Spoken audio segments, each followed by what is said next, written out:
And what I want to talk about today is this subject.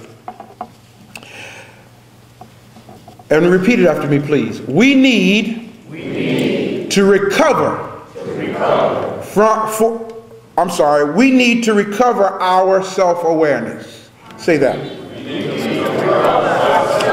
Let's say it again. We need to recover our self-awareness. Now, I want you to do something else with me at this point. For the sake of the message, I made it a corporate matter by using the word we. But one of the misnomers that we suffer is thinking that we can do things corporately. Whereas we are members of a body, which really makes us an organism. Each part of the organism must do its own thing. So in fact, and in reality, the subject should be, I must recover my self-awareness. So look at somebody and say, I must recover my self-awareness. One of the things that I like to do to be sure that we're all on the same page is give word definitions sometime before I start into my talk. And the word I want to define right now, so we're all on the same page, is the word recover. Brother Ray, when you say recover, what I mean is to get back or to regain that which we once had, that which you once had. Recover means to bring something back to its normal position. Automatically. So already you understand. If you're saying that we need to recover, then that should tell you that we are not in our normal position. Are you following what I'm saying? Yes. Recover here means to find our identity again. Recover here means to restore to a state of usefulness.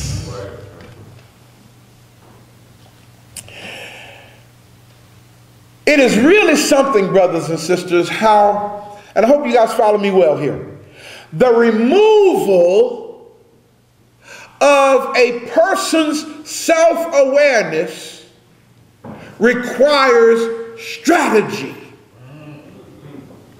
Now grab what I'm saying. Here you have a person who is completely aware of who they are, what they are, where they've come from, and their direction in which they're going.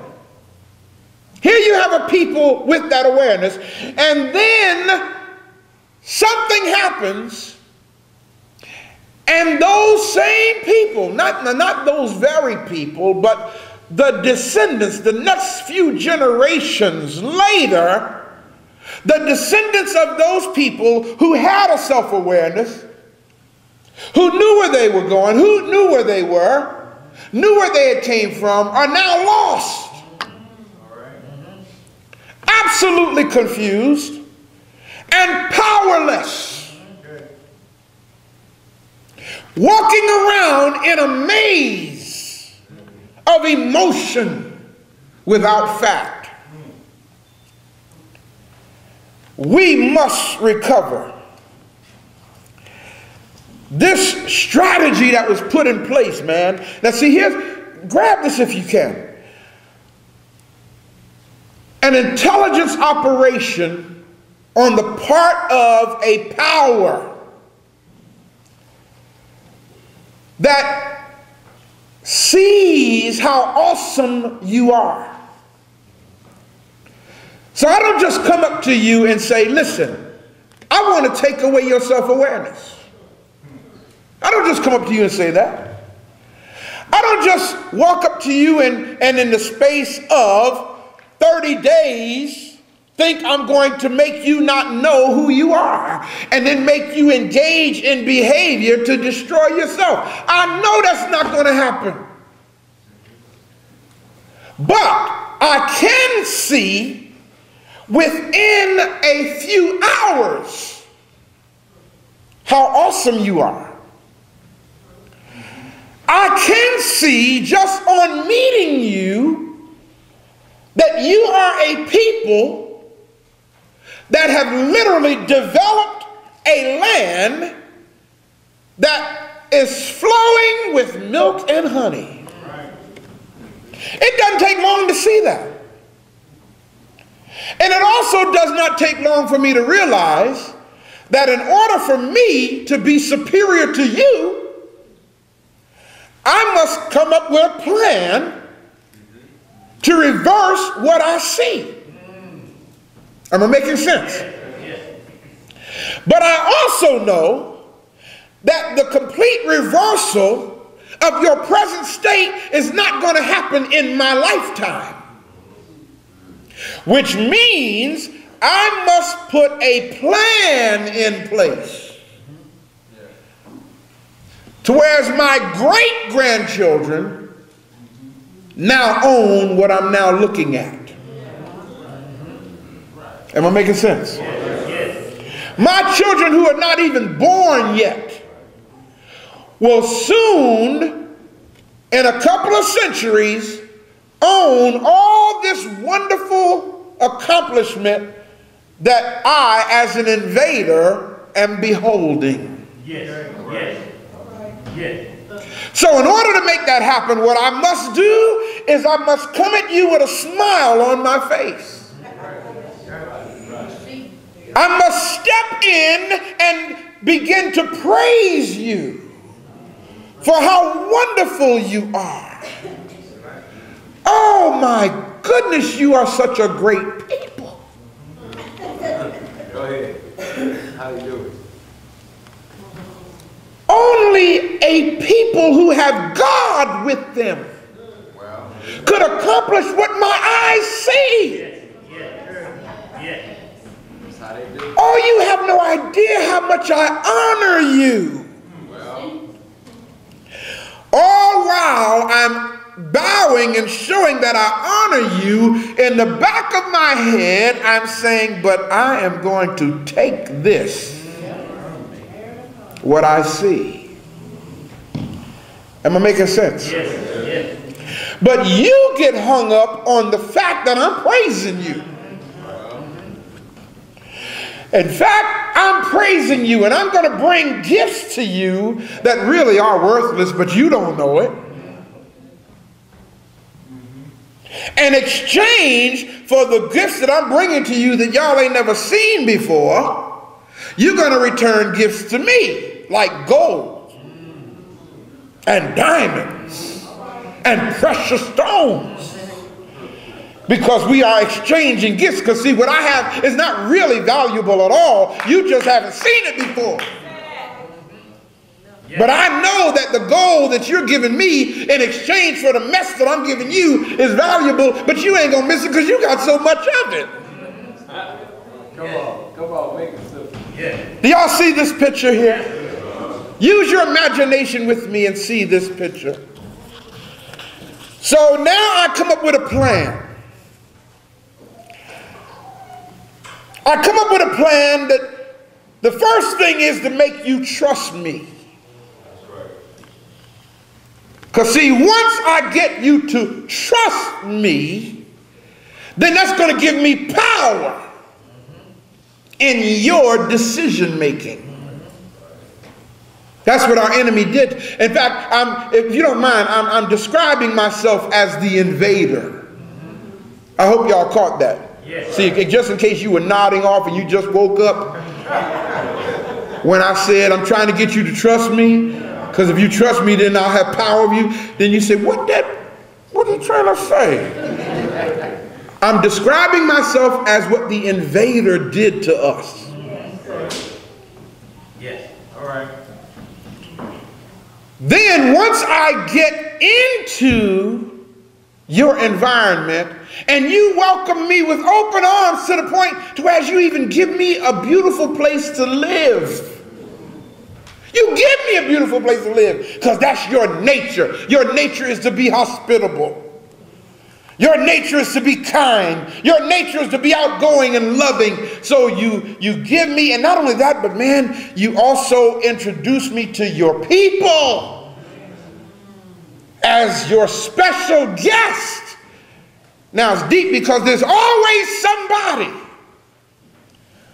that says something about him ain't right. I don't know now. Somebody, Chief, I hear what you're saying. I hear what you're saying, Chief, and because you're the chief, I'm going to listen to what you say. But we need to leave him on the outside. Let him sleep out there. Don't let him sleep with us. But the chief, being the chief, says, no, let him sleep. That's how we are. We're hospitable people. So you come in and y'all don't have to, all you got to do is watch the movie Shaka Zulu. Yes. Yes. It is just a description of what I'm saying right now. How the British came in and became friends of the Zulu nation, all along planning to subvert. So I come in and then I start sowing seeds of discord among you. See, I start moving freely among you now. And so what I do is I see Sister Woods and I go to Sister Woods and I'll say, Sister, you're doing good. You're doing good. But I want you to know, everybody here ain't your friend. I just planted a seed in her head. See? And then I'll go and communicate with somebody else tomorrow. And I'll say, Sister Scoggin, there are people here who are jealous of you. Okay? And then I start showing those seeds of discord, and you know what we do? The deep thing about once you hear a thing, you have to have a seriously disciplined mind not to feed into it. Yes. Because that's how the brain works. All somebody got to do is just come drop some manure.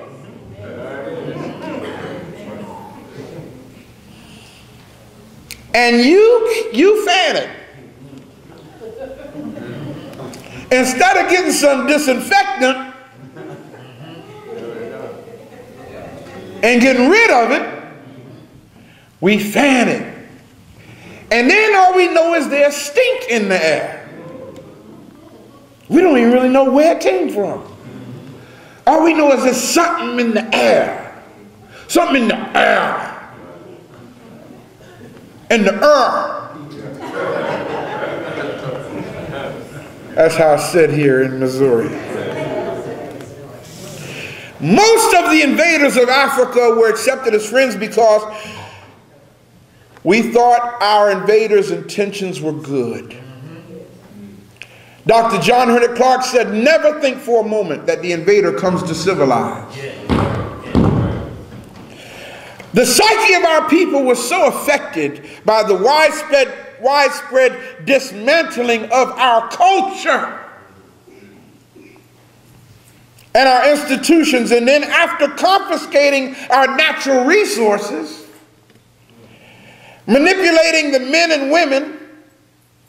Oh, that's a deep thing. I don't want to talk about that in my message right now. Yes, I do.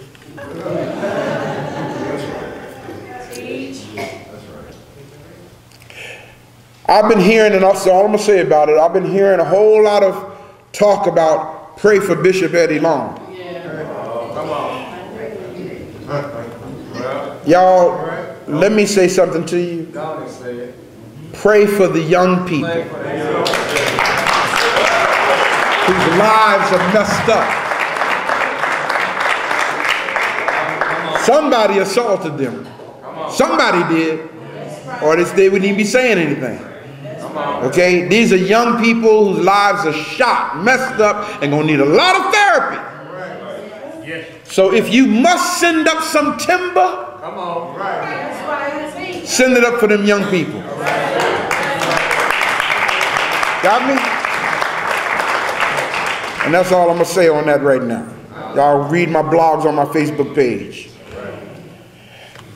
Brothers and sisters, we have been suffering as a result of putting our trust in somebody.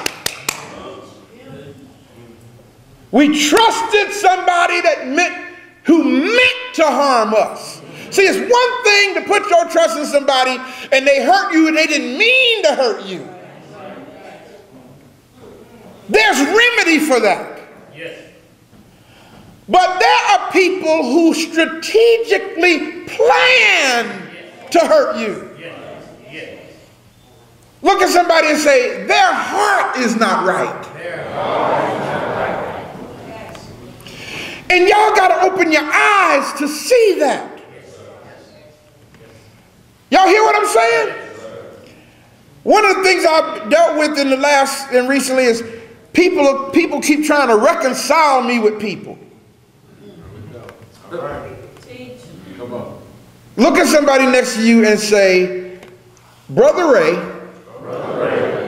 has been given a gift. It's called discernment. That's why I'm in the position I'm in.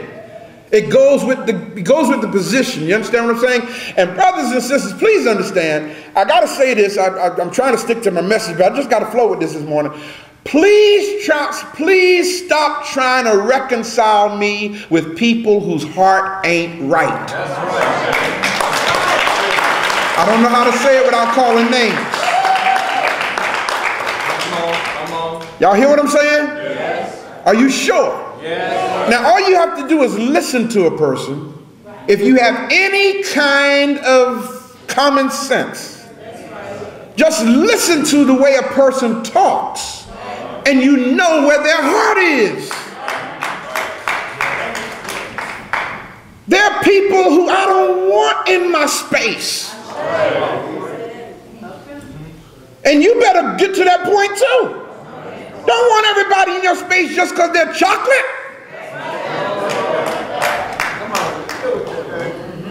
Am I making sense? It ain't the vanilla looking people that's going to put a knife in your back.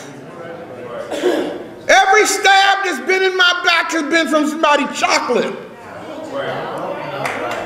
Did y'all hear what I said? So look at your neighbor and say, please stop trying to connect Brother Ray with people who don't mean him no good.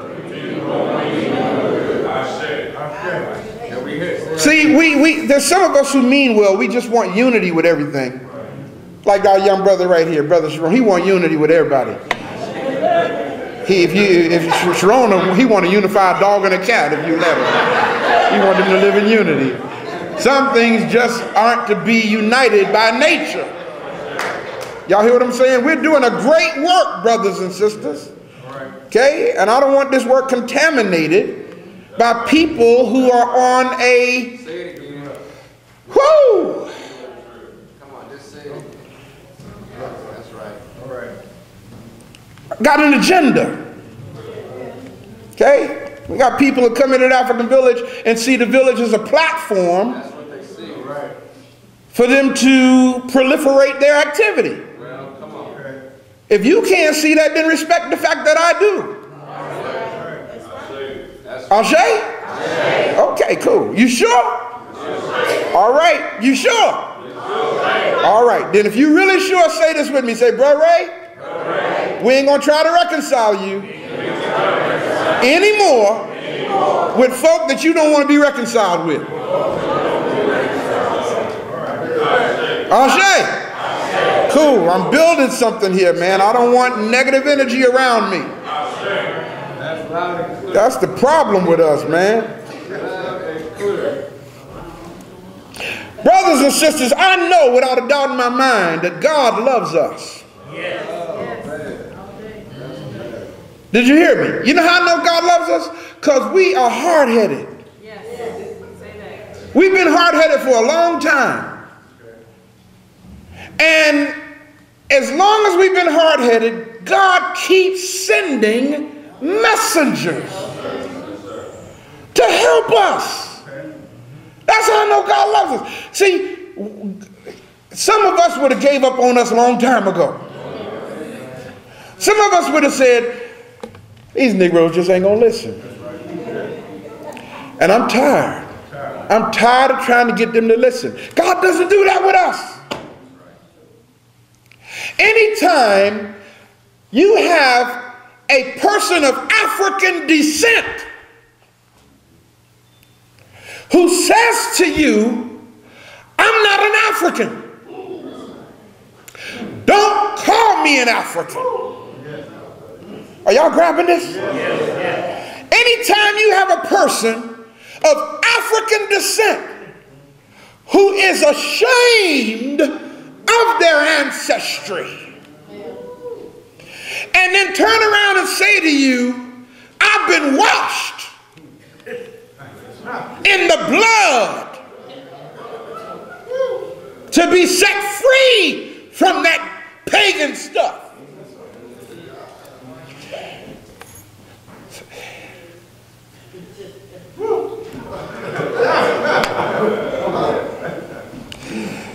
God has to love us.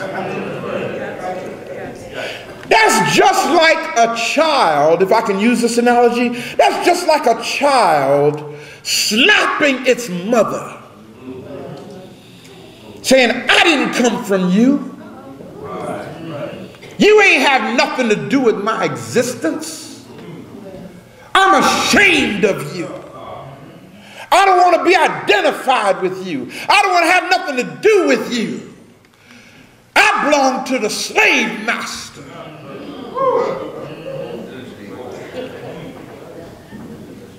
Anytime something like that happens, only a mother's love will still hold on to that child. How many of y'all remember the movie Sankofa?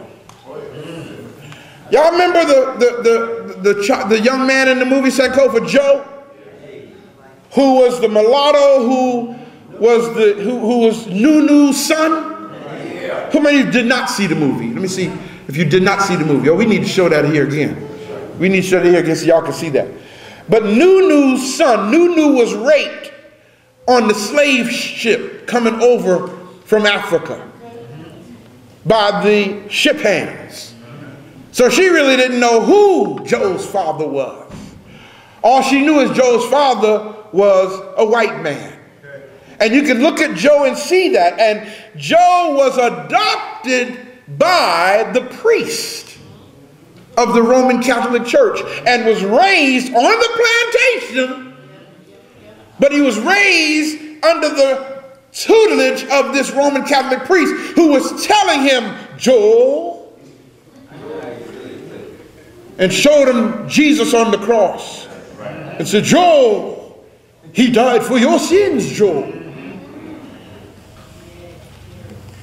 And then he taught Joe that the rest of the slaves were pagans, including his own mother. And if you remember in the movie, when Joe's mother saw the crucifix hanging around his neck at one point, he was sick and she snatched that thing off of him. And when he snatched the crucifix off of him, he had a flashback of what the priest told him about his mother.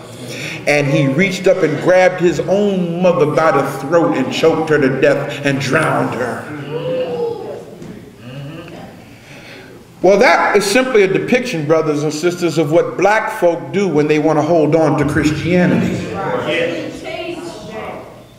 Okay, I just slapped somebody. Just slapped somebody. Well, let me slap you again.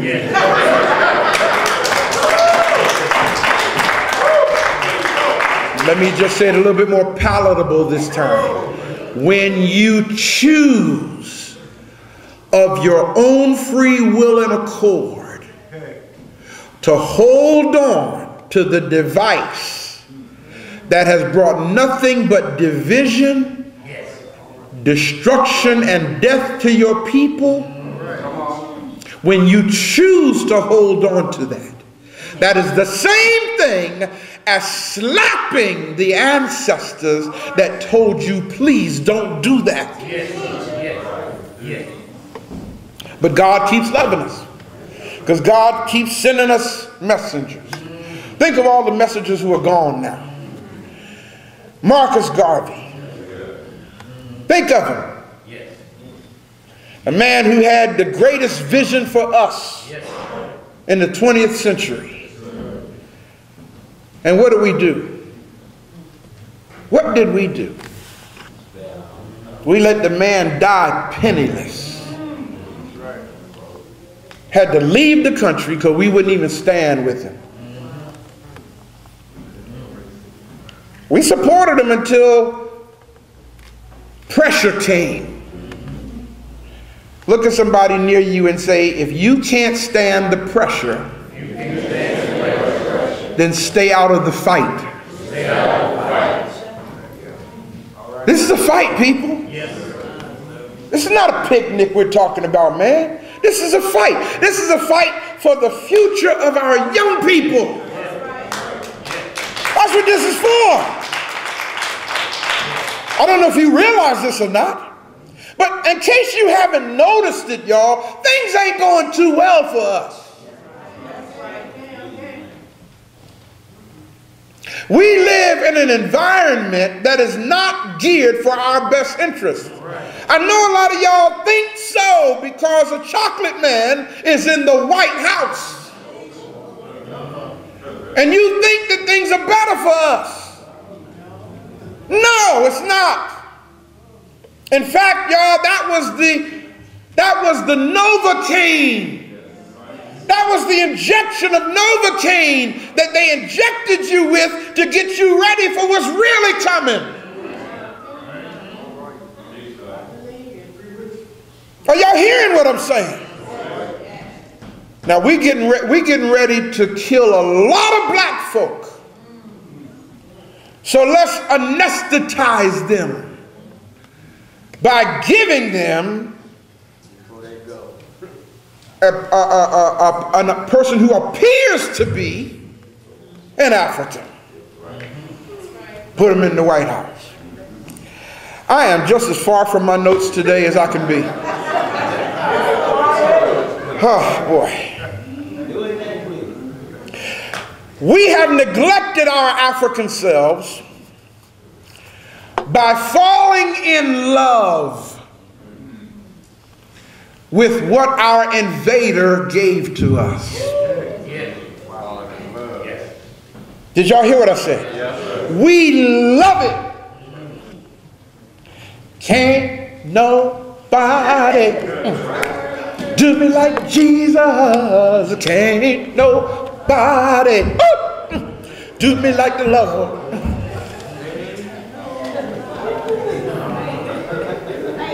We love it.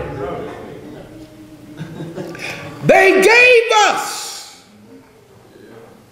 which is antithetical to us. They gave us that which is antithetical to us. Y'all think I'm playing? I'm going to prove my point. I'm going to prove it. I don't have time to go through all of the references that I want to, but they told us in their own writing. They told us in their own writing that they came in and took away our culture and replaced it with theirs. They told us that. Brother Sharon or Minister Stu, either one of y'all, take this please. Let's just kind of go through what I have highlighted there in yellow. Don't need the microphone. Now, again, what they're getting ready to read, Brother Ray didn't write it. It's their own publication. It was published by white folk to let us black folk know what they did. And what really gets to me is this. when they can tell you that they did a job on you, knowing that you're so messed up that you ain't gonna do nothing about it. Start there. And if she's reading, by the way, now I just gave her a Bible to read. But what she's about to read is not in your Bible. She has a Bible that they use in the Roman Catholic Church. Not the Protestant Bible, the one they use in the Roman Catholic Church. Okay? All right. And the part that she's getting ready to read is a part of a collection of books called the Apocrypha. Got me? Okay. What does it say, Minister Stewart? This is from 1 Maccabees. Write it down so you can go check it out. In fact, you don't have to go buy this. You can pull it up online. Those of you who are watching, you can actually Google right now 1 Maccabees 1:1 and follow along what she's reading. Okay? And by the way, Maccabees is spelled what? M-A-C-C-A-B-E-E-S.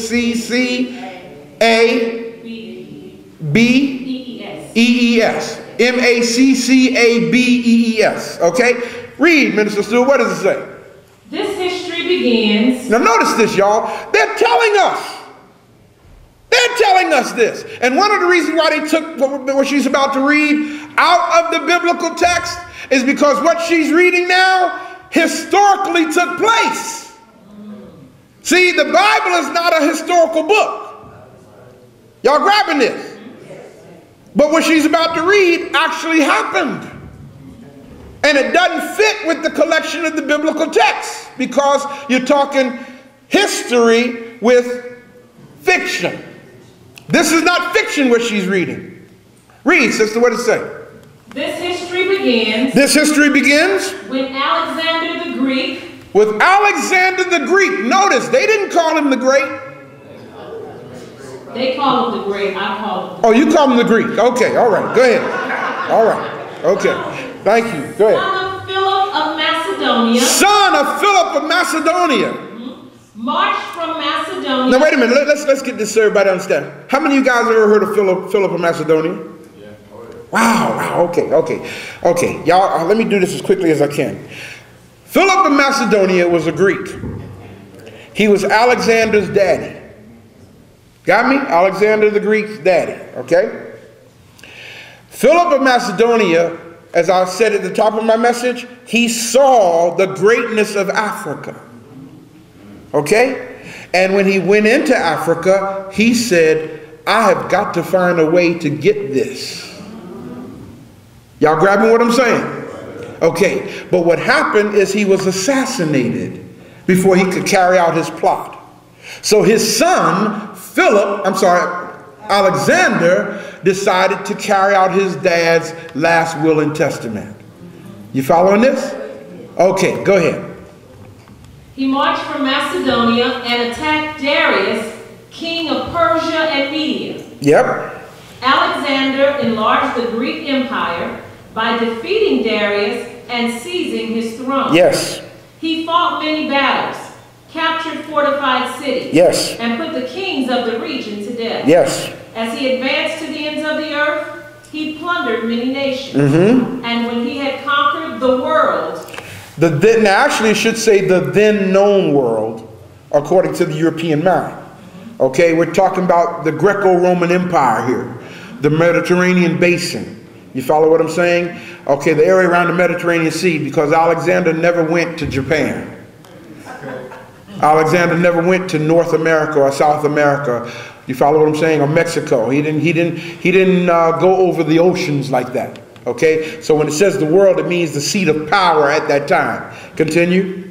And when he had conquered the world, he became proud and arrogant. Yes. By building up a strong army, he dominated whole nations and their rulers. Yes. And forced everyone to pay him taxes. Okay. When Alexander had been emperor for 12 years, he fell ill and realized that he was about to die. Okay. He called together his generals, noblemen, who had been brought up with him since his early childhood, and he divided his empire, giving a part to each of them. After his death, the generals took control, and each had himself crowned king of his own territory. Yes. The descendants of these kings ruled for many generations and brought a great deal of misery on the world. Whoa. The descendants of these kings that Alexander set up ruled for many generations, and what did they do? They brought a great deal of misery. I didn't say that. They're telling on themselves. Brought a great deal of misery on the world. Okay, what does it say in the part highlighted in yellow? The wicked ruler Antiochus Epiphanes. Antiochus. Antiochus Epiphanes. Everybody say Antiochus Epiphanes. Okay, good. Go ahead. Son of King. Now this again, this is history. See, Abraham never existed. All right. Alexander did. Do y'all get this? Yes. Okay, go right ahead. He was the son of King Antiochus III of Syria. Yes. Was a descendant of one of Alexander's generals. Yes. Antiochus Epiphanes had been a hostage in Rome before he became king of Syria in the year 137 BC, 137A and 175 BC. Okay. At that time, there appeared in the land of Israel. Now here's what I want you to keep in mind. Hear this very well. At that time, it's reading here. Now you got to keep in mind, Jews wrote this. Got that? Everybody say, he who controls the printed page, He who controls the printed page, controls the thinking of the age. controls the thinking of the age. Okay? Now, Jews wrote this because what she's about to read about did not exist geographically as a place. But what she's going to read it anyway. What would it say? At that time, there appeared in the land of Israel. In the land of what? Israel. In the land of Israel. Everybody say Ra, El. Is is for Isis. Ra is for God the Son. And El is the preface for God. Got me? Etymologically speaking, there was no land called Israel. Y'all got that? Get my message, the illegitimacy of a people called the Jews. It breaks it down some more.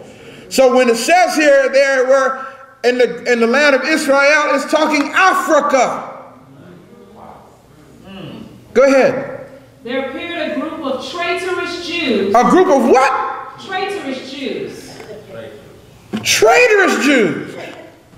What did that mean? That means there were people among us who sold out. Everybody say sellouts. Sellouts.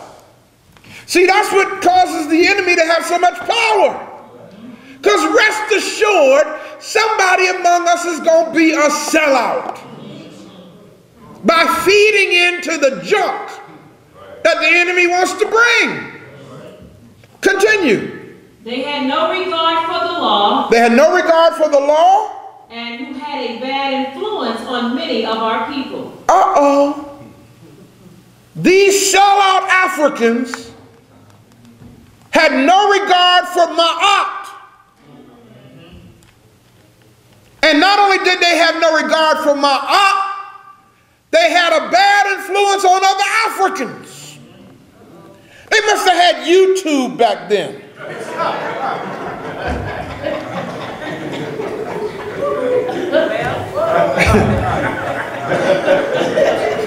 Facebook. Same thing going on now, it's just under technology. Go ahead. They said, let's come to terms with the Gentiles. Now this is what the sellout Africans said.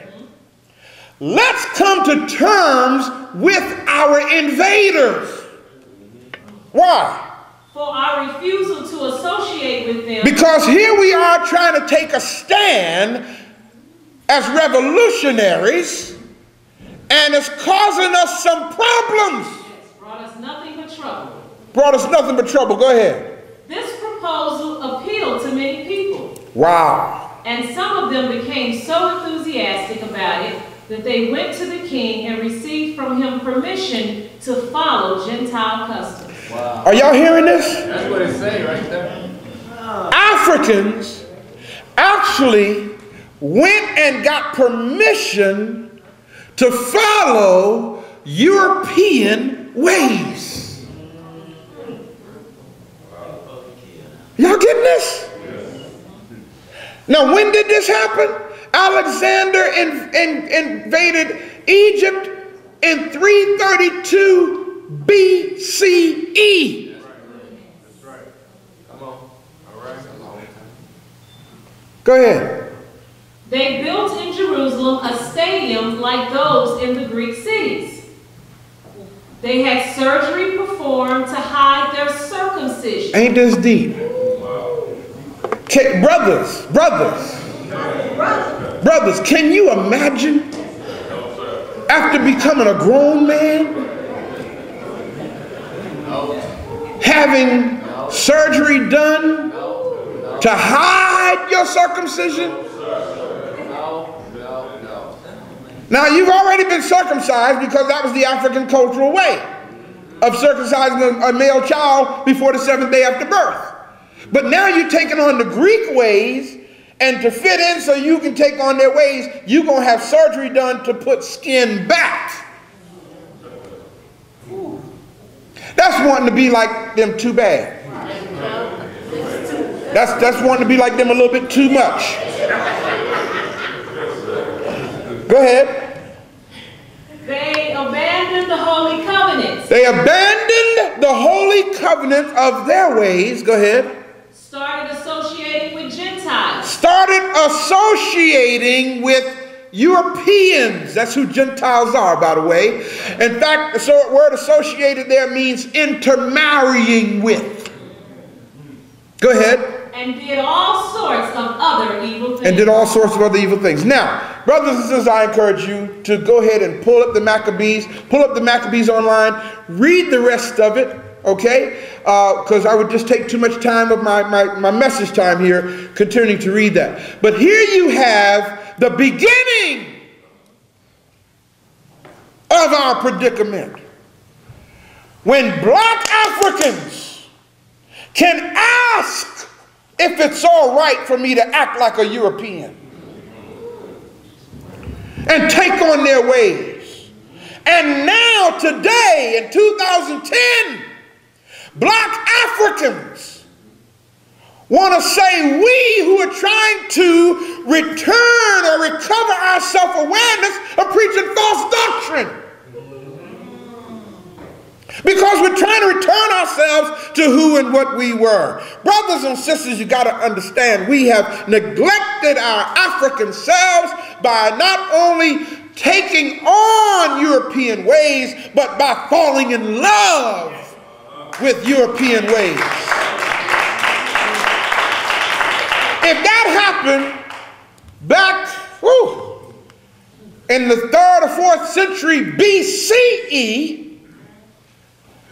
then think of all of the generations that have been born since then. Yes, there we go. Who were born into the Greek way of life, as she read.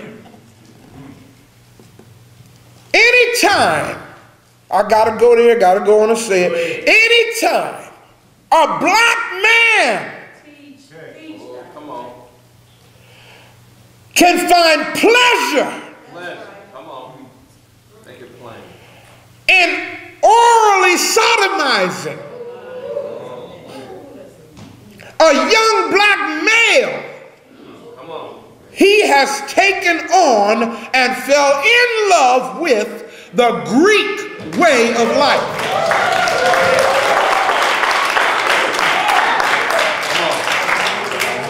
I remember I was reading one of the charges, and by the way, because, you know, y'all, I am there in Atlanta too, and I've talked to several people who are part of this mess. And when I heard oral sodomy, it went over my head.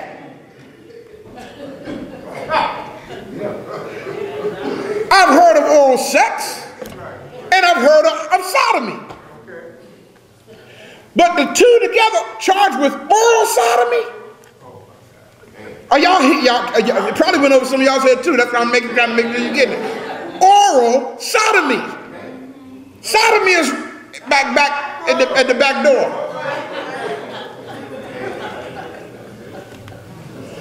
What has happened to us?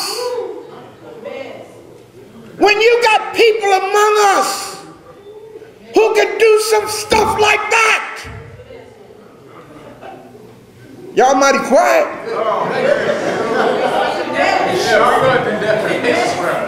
I hope I ain't preaching to the choir.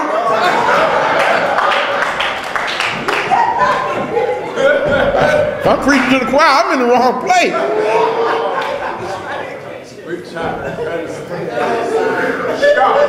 That's some deep stuff, man. Let me tell y'all something. If somebody accused me, Come on, what you gonna say? of some mess like that, I ain't lying, y'all. If I was intellectually challenged, it's not even funny. I ain't lying. If I was intellectually challenged with a speech impediment, I ain't do it. You understand what I'm saying? I'd be hard. I ain't do it. I ain't do it. Honest to God, that's all I would have to say. I wouldn't say nothing else but that. I ain't do it. I ain't do it. And there wouldn't be nothing else to say. I would not say I have never in my life presented myself as a perfect man. When that statement was made, all of the brothers, well, not at that place, but all of the warriors in the community should have converged on that spot. Because as Carlton Pearson said, I'm trying to stay away from that, but I'm dealing with too many people who are wounded. As Carlton Pearson said, Eddie Long is just the tip of the iceberg. I just got to go here. Go ahead, go.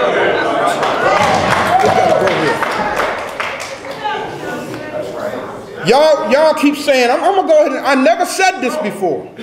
I never said it, but I'm going to say it. People wonder, why ain't there a lot of folk in the African village? Why? Where are the people? We once had a crowd. I'm going to tell you why we once had a crowd. Because I was the new kid on the block. That's why we had a crowd. People do that. I was new. People wanted to come see the new preacher who's preaching this powerful message. Okay? That goes with anything new. Look at Dream Center and where the car is now. Gone. Just walk up the street, think I'm playing. When Dream Center first started up the street, it took the community by storm. The newness done wore off. They used to have carts driving people from way up the street. Now the streets are empty because the newness is worn off. When I first came here, I was being taken around, introduced to other pastors by Brother McFowler. Come on. All right. Yeah. And I noticed that all the pastors he was introducing me to were gay. I'm going to say it. Let me deal with this mess. All the preachers he was introducing me to in the city were gay. Now I didn't say every preacher in this city is gay. I said the ones he was introducing me to was gay. And I said, I better let this brother know that I don't do that. Just in case he might be, and then we're going to have to lay hands on him. I was invited to come to a minister's meeting. I'm thinking we getting ready to improve the community. What can we discuss? He's going to show at meeting at his, and he's going to show a video. And I had video production equipment, so he said, Brother Hagins, can you make copies of this video I'm going to show? Okay? I said, sure, that's not a problem. Got to the meeting, and here about 12 of y'all's favorite pastors in this city. Y'all hearing me? Yeah, I'm going to say it. I haven't said it, but this thing then sparked something in me here. Come on. Come on. And I pull up in the, you know, and he's sitting around talking, and he said, well, brethren, let's get started. And he goes, he puts a videotape in, Brother Brady. And I'm thinking it's going to be a tape on, you know, we're going to listen to some preacher or some whatever, you know. And it comes across the screen. Big, black, and long. Triple X-rated video. I said to myself, what? What the? My pager went off about 2 or 3 minutes later, and I used that as an excuse to have to leave. And I called the brother later and said, brother, we don't have nothing else to fellowship about. Well, that was in August of 1998. Did y'all hear what I said? Okay.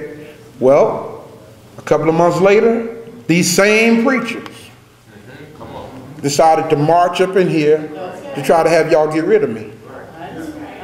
Those of you who here remember that. It wasn't about what I was teaching. It was about that I had the power to expose them. And they had to get rid of that threat. So to vilify me, every preacher started preaching in their pulpits how evil and wrong and false and everything about New Ephesus. Y'all stay away from New Ephesus. Y'all stay away from New Ephesus. Y'all hear what I'm saying? Yeah. And to this day, we still suffer that stigma. But that's okay with me.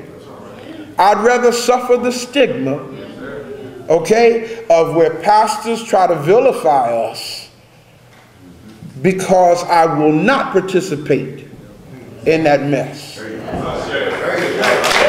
rather have that. I'm just not going to do it.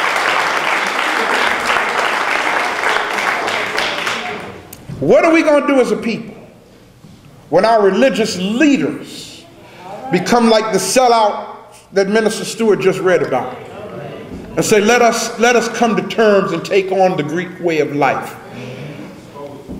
Man, shoot.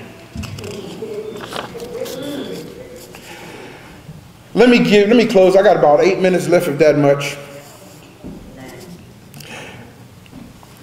We've gotten into a messed up condition here. We got into the position that we're in by ingesting, as you heard me say, the European concepts of worship. Worship to a God that is nothing like the God of our ancestors. Come on, people, think for a moment. I mean, just think with me for a moment. Ain't there something a little crazy about black people praying to a blue-eyed, blonde-haired figure? Don't that strike you a little strange? Every other culture, whoever they pray to, it looks like them. What's wrong with us? That we find joy and whatever, and just thinking about what this white man on the cross did for us. I'm trying to be easy. I'm trying to go easy, because I know I'm messing with somebody. But in order for us to recover our self-awareness, we have to first understand that the awareness that we think is ours is not. We must appropriate African wisdom. Yes, yes. And stop believing this doctrine of election. We must stop believing this doctrine of justification by faith. We must stop believing and preaching this doctrine that everybody, regardless of who you are, of what you've done, is made right with God through the shed blood of Jesus Christ. You got to stop thinking like that. You see, I don't know how many of y'all heard T.D. Jakes' announcement in response to the Eddie Long thing. Go to my Facebook page. It's there. Click on it. I quote him. T.D. Jakes said, I'm telling y'all right now, ain't going to be no headlines on me. Who saw it? Did anybody see it? He said it. He said, I'm telling y'all right now, ain't going to be no headlines on me. I need the blood. Am I lying? Who saw it? That's what he said, brother. You saw it? I'm telling y'all now, ain't gonna be no headlines on me. I need the blood to cover me every day. Every day. That's what he said. And then he stood there and that other nature in him took over. And he said, I need the blood every day.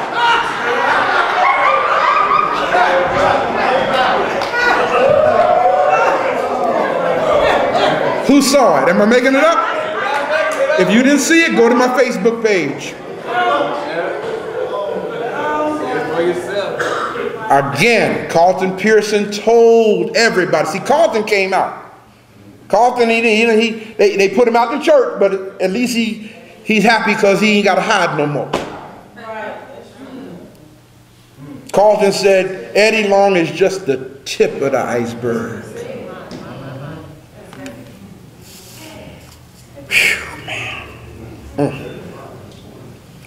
As a result of taking on this right way of life, we mistreat each other. We try to destroy each other's character. We don't respect each other like we should. Too much infidelity in our ranks and too much hypocrisy. Too much worldliness, too much isfet. So write these three things down on my clothes. I'm trying to get this done before I got 5 minutes to get it done. Let me give you the three things in case I don't get all. Write these down. The first thing we must do to recover our self-awareness is we must admit that we have been programmed. We must admit that. Many of our people are not willing to undergo this requirement because they don't want to admit it. It sounds like defeat. Well, brothers and sisters, whether we want to admit it or not, we were defeated. And the only way you can begin to hope for a victory is admitting the fact that you were defeated. Just because you were defeated don't mean you got to stay down.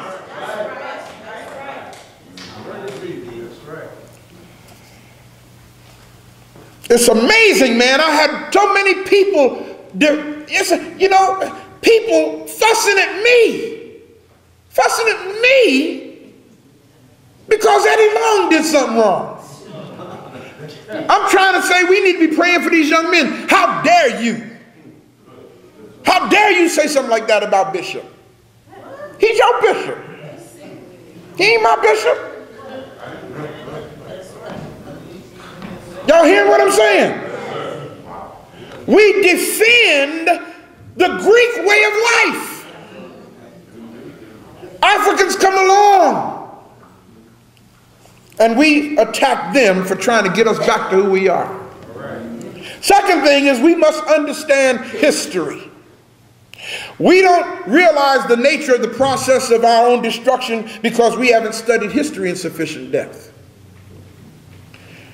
If we are cut off from our true history, we can never fully understand the effect that their history has had on us. And thirdly, is we must develop a concept of African unity. We need to return to who we are. We need to learn to love ourselves. We need to learn to appreciate ourselves. We need to understand and have appreciation for our family unit. We need to understand the concept of African unity. And whenever we hear anyone letting words come from their mouth that does not foster African unity, we need to shut them up. Yes.